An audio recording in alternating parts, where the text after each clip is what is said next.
Welcome to Movies in a Nutshell. This is Star Trek, the 2009 American sci-fi fiction action film directed by J.J. Abrams and written by Roberto Orci and Alex Kurtzman. It is the 11th film in the Star Trek franchise, but it is technically considered a reboot, with a new cast portraying the main characters of the original Star Trek television series. Thank you so much for watching. Remember to hit the like and subscribe button before we get started. In 2233, the Federation starship USS Kelvin is investigating a lightning storm in space. A Romulan ship, the Narada, emerges from the storm and attacks the Kelvin. Narada's first officer, Aiel, demands the Kelvin's captain Rabu come aboard to negotiate a truce. Rabu is questioned about the current stardate and an ambassador Spock, whom he does not recognize. Narada's commander Nero kills him and resumes attacking the Kelvin.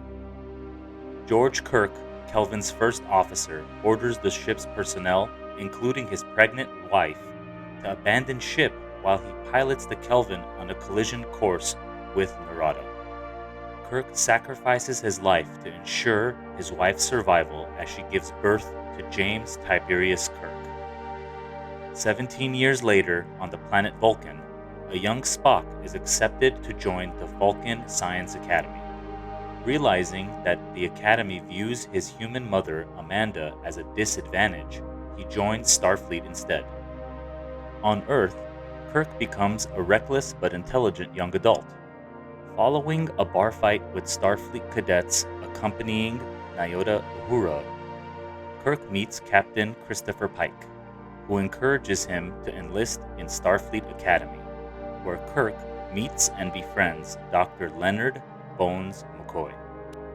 3 years later, Commander Spock accuses Kirk of cheating during the Kobayashi Maru simulation. Kirk argues that cheating was acceptable because the simulation was designed to be unbeatable. The disciplinary hearing is interrupted by a distress signal from Vulcan.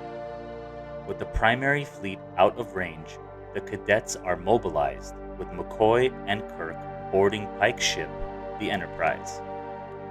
Recognizing that the lightning storm observed near Vulcan is similar to the one that occurred when he was born, Kirk breaks protocol to convince Pike that the distress signal is a trap.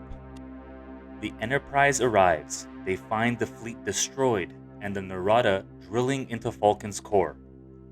Narada attacks Enterprise and Pike surrenders, delegating command of the ship to Spock and promoting Kirk to first officer. Kirk, Hikaru Sulu, and Chief Engineer Olsen perform a space jump onto the drilling platform.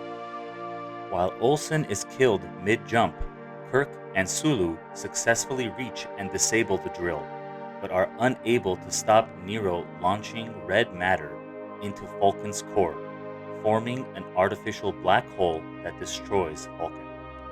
The Enterprise manages to rescue Spock's father, Sarek, and the High Council before the planet's destruction, but not his mother, Amanda, who falls to her death before the transporter can properly lock onto her. As Narada moves towards Earth, Nero tortures Pike to gain access to Earth's defense codes. While in pursuit, Spock maroons Kirk on Delta Vega after he attempts mutiny. On the planet, Kirk encounters an older Spock from the original timeline, who explains that he and Nero are from 2387. In the future, Romulus was threatened by a supernova, which Spock attempted to stop with an artificial black hole made of red matter. However, his plan failed, resulting in Nero's family perishing along with Romulus. While both the Narada and Spock's vessel were caught in the black hole and sent back in time, Spock quickly found they were sent back 25 years apart, during which time Nero attacked the Kelvin, thus changing history and creating a parallel universe. After Spock's arrival, Nero stranded him on Delta Vega to watch Vulcan's destruction as revenge. Reaching a Starfleet outpost on Delta Vega, Kirk and Elder Spock meet Montgomery Scotty Scott, who helps them by devising a trans-warp beam system, allowing both him and Kirk to beam onto the Enterprise while it is traveling at warp speed.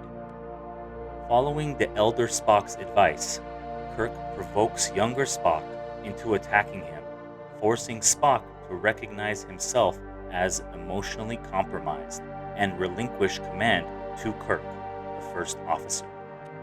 After talking to Sarek, Spock decides to help Kirk. While Enterprise hides within the gas cloud of Titan, Kirk and Spock beam aboard Narada. Kirk fights Nero and Ail, killing the latter and rescuing Pike, while Spock uses the Elder Spock's ship to destroy the drill. Spock leads Narada away from Earth and sets his ship to collide with Nero's ship. Enterprise beams Kirk, Pike, and Spock aboard. The old Spock ship and Narada collide, igniting the red matter. Kirk offers Nero help to escape, but Nero refuses, prompting Kirk to give the order to fire, dooming Narada to be consumed in the black hole that Enterprise is only barely able to escape. Kirk is promoted to captain and given command of the Enterprise, while Pike is promoted to rear admiral. Spock encounters his older self, who persuades his younger self to continue serving in Starfleet, encouraging him to do, for once, what feels right instead of what is logical. Spock remains in Starfleet, becoming first officer under Kirk's command. The Enterprise goes into warp speed as the Elder Spock speaks the famous monologue, "Where no one has gone before." Thank you so much for watching Movies in a Nutshell. Make sure to hit that like and subscribe button so you can be up to date on our latest uploads.